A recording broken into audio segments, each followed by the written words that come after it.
손흥민이 부상으로 경기에서 나갔다. 어찌 보면 지난번 원더골을 넣었던 아스날 전이기에 안타까운 마음이 있으나 다른 면으로 보면 오히려 지난 6개월간의 강행군을 잠시 쉬어가는 게 큰 부상의 위험으로부터 피해갈 수 있는 좋은 기회일 수도 있다고 본다. 손흥민이 이번 부상을 계기로 다시 돌아왔을 때 반드시 유의할 점이 있다. 무엇인지 살펴보자.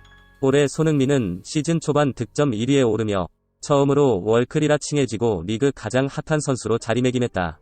올 초반 손흥민이 이렇게 많은 득점을 할 수 있었던 이유는 의와 같이 케인이 미드필드 쪽으로 수비들 멱살을 잡고 끌고 내려오며 이들이 나간 공간을 손흥민이 매우 날카롭게 라인을 깨고 침투해 골키퍼와 1대1 상황에서 100% 골을 성공시켰기에 가능했다. 하지만 12월 이후부터 변화가 생겨났다. 이 전술을 깨기 위해 상대 수비가 케인이 내려올 때 유인돼 딸려 내려오지 않기 시작했다. 오히려 미드필더들이 케인을 둘러싸서 케인의 패스를 원천적으로 차단해버리고 아울러 손흥민 앞에도 2명의 수비수가 붙어줌으로써 잘나가던 손케이 익스프레스에 거대한 바리케이트를 설치해 이 둘의 케미스트리가 옛말이 돼버리고 만 것이다. 여기다 설상가상 100%의 비현실적인 정확성을 보이던 손흥민의 슛이 골대를 맞추며 심리적 타격을 받았는지 슈팅 확률이 떨어지고 토트넘의 성적 역시 급전직하, 리그 1위에서 10위권을 바라보는 위치까지 떡락하며 무리뉴에 대한 비난이 폭증했다. 이러자 역시 썩어도 준치라고 무리뉴는 새로운 전술을 들고 나왔다. 케인에게 집중되었던 수비를 역으로 이용했듯 이번엔 손흥민에게 집중된 수비를 역으로 이용, 손흥민이 중앙이나 측면 쪽으로 이동 수비수를 끌어내고 반대로 이 공간을 케인과 베일이 침투해 골을 넣기 시작한 것이다. 한마디로 올 초 했던 전술을 정반대로 구사하기 시작한 것이다.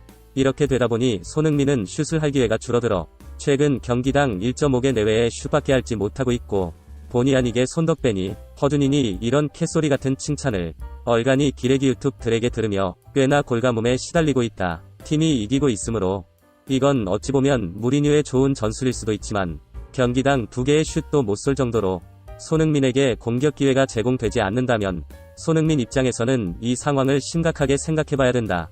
손흥민은 올해 30살이고 현재 선수 생활 중 실력이나 명성이 가장 피크에 올라와 있다. 레알이나 메뉴 등 역시 세계 최고 빅클럽과의 이적설이 난무하고 있고 얼마 전 보도된 대로 슈퍼스타급 대우를 받을 수 있는 최적의 시기여 마지막 기회다. 이때 손흥민이 케인과 베일과 알리를 살려주기 위해 본인의 최고 장기이며 몸값의 근원인 슛과 골을 희생하면서 팀을 위해 언성 히어로가 될 필요는 전혀 없다고 본다.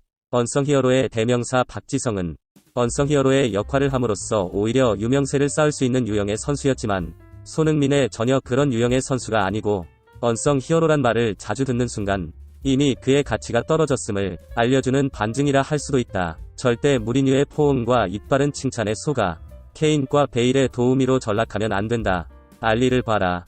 그를 보면 리그가 얼마나 냉정한지 알 수 있다. 2년 전 어린 나이, 영국 국적, 창의성 있는 플레이로 손흥민보다 300억이나 비싼 1000억짜리 선수였던 알리가 지금 어떤 상황인가? 손흥민이 현재 상존가를 찍고 있으나 자신의 장점인 슛과 골을 잃는다면 언제는 라멜라 선발, 손흥민 교체라는 기적같은 악몽이 일어날 수도 있다.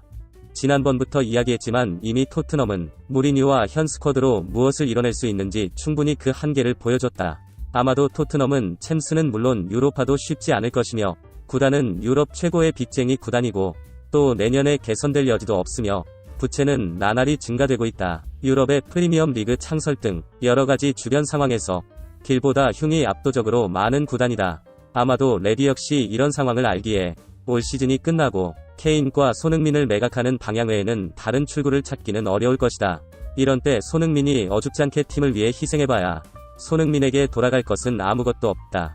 아무리 잘하다가도 한두 경기 못하면 손흥민을 비난하는 현지 팬 따위나 손흥민이 후보로 밀려도 큰 경기를 위한 무리뉴의 손흥민 사랑이라고 떠들 조회수에 지네 엄마도 팔아먹을 쓰레기 국뽕 유튜브나 기레기 놈들의 손흥민 코인용 자동 칭찬 외에는 손흥민은 실질적인 아무것도 손에 넣을 수 없는 게 이타적인 플레이다.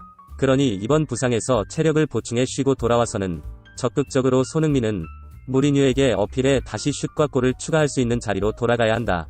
무리뉴와의 갈등을 무서워할 필요가 없다. 무리뉴는 이미 알리처럼 손흥민을 팽식킬 수 있을 만한 힘이 없고 또 구단과의 재계약 협상, 이적 등을 고려 손흥민의 가치를 떨어뜨리는 조치를 쉽사리 하지는 못할 것이다. 이미 그 정도 머리는 손흥민도 컸다. 그리고 앞으로 있을 맨유전, 우드워드와 솔사르 그리고 맨유 팬들 눈앞에서 지난번 경기처럼 시원하게 맨유를 파괴하고 어설픈 동작으로 춤을 춰줌으로써 자신이 얼마나 대단한 선수인지를 또 한 번 각인시켜줘야 한다. 이래야만 여러모로 궁합이 맞아 영입을 고민하고 있던 맨유의 맘에 마침표를 찍어줄 수 있을 것이다. 손흥민이 맨유로 주급 5억 정도를 뜯어내며 이적하는 것이야말로 앞으로 남은 3년 정도의 자신의 전성기를 가장 성대하고 화려하게 마감해 손흥민 대서사시를 아름답게 전세계 축구팬들에게 기억시킬 수 있을 것이다.